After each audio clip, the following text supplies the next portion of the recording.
केशव प्रसाद मौर्य को हुआ क्या? पहले किया अखिलेश का समर्थन और फिर अपने ही बयान से पलटे। डेप्यूटी सीएम केशव प्रसाद मौर्य ने लिया यू टर्न तो भड़के स्वामी प्रसाद मौर्य ने लगा दी क्लास। अखिलेश यादव के इस प्लान पर केशव ने भरी थी हामी और कहा था कि मांग जायज है। अब केशव प्रसाद ने खींच लिए कदम वापस। क्या सरकार का है दबाव या फिर कुर्सी जाने का है डर? लोकसभा चुनाव नजदीक हैं, उससे पहले उत्तर प्रदेश में सियासी मुद्दों की कमान कसी जा रही है। विरोधी वोट बैंक के लिए तो सरकार मिशन रिपीट के लिए वोटर्स को साधने में लगी है। इसी खींचतान के बीच अखिलेश यादव ने जब जातिगत जनगणना के मुद्दे पर आवाज बुलंद की तो केशव प्रसाद मौर्य ने भी अखिलेश यादव की हाँ में हाँ मिलाई थी। लेकिन अचानक अब केशव प्रसाद मौर्य ने कदम वापस ले लिए और अपने ही बयान से पलट गए। साथ ही सपा को लेकर कुछ ऐसा कहा कि स्वामी प्रसाद मौर्य का माथा ठनका हुआ है। स्वामी प्रसाद मौर्य ने अब केशव प्रसाद मौर्य को ऐसी खरी खोटी सुनाई है कि अब वो मौन दिख रहे हैं। बताएंगे कि केशव प्रसाद मौर्य ने अब क्या कहा है और कैसे स्वामी प्रसाद मौर्य ने उनको घेरा है। लेकिन पहले आप बताएं कि क्या केशव प्रसाद मौर्य पर सरकार का दबाव है या फिर कुर्सी का मोह उनको कदम पीछे खींचने के लिए मजबूर कर रहा है? आपकी राय क्या है, हमें कमेंट करके जरूर बताएं। अब बात करते हैं असल मुद्दे की। तो लोकसभा चुनाव से पहले यूपी की सियासत में जातीय जनगणना का मुद्दा एक बार फिर से गर्मा गया है।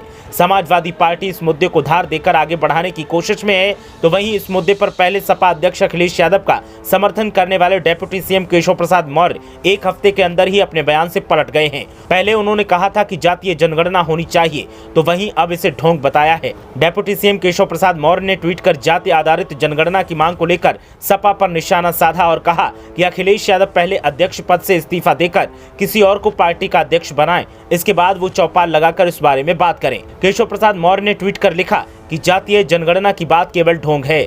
जब सरकार में थे तब मौनी बाबा, अब बाहर। तब मांग केवल 2024 में चुनावी लाभ के लिए है, जो नहीं मिलेगा। पहले अखिलेश यादव जी समाप्त हो रही सपा को बचाने के अध्यक्ष पद और किसी और को सौंपकर जातिगत न्याय की शुरुआत संगठन से करें, फिर ये बात करें।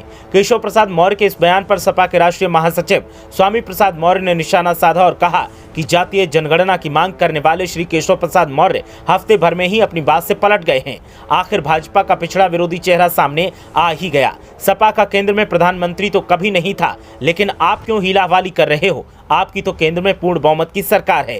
दरअसल इससे पहले केशव प्रसाद मौर्य ने जातीय जनगणना पर सपा की मांग का समर्थन किया था। उन्होंने पिछड़ी राजनीति को बढ़ावा देते हुए कहा था कि मैं इसके लिए पूरी तरह तैयार हूं। ना तो मैं और ना ही मेरी पार्टी इस विषय पर विपक्ष में है।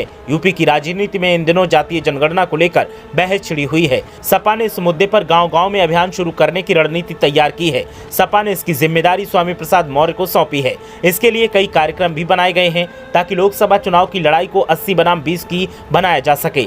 अगर ऐसा हुआ तो बीजेपी को नुकसान हो सकता है। वहीं बीजेपी ने फिलहाल इस मुद्दे पर चुप्पी साध रखी है ताकि इस मुद्दे को ज्यादा हवा न मिले। केशव प्रसाद मौर्य ने इस मुद्दे पर अपनी राय देकर बीजेपी की आफत बढ़ा दी थी, लेकिन अब केशव प्रसाद मौर्य अपने ही बयान से पलट गए हैं। ऐसे में दावा किया जा रहा है कि केशव प्रसाद मौर्य पर पार्टी और आलाकमान का दबाव है, जिसकी वजह से उन्होंने न चाहते हुए भी अपना बयान वापस लिया है। ब्यूरो रिपोर्ट, मीडिया हलचल।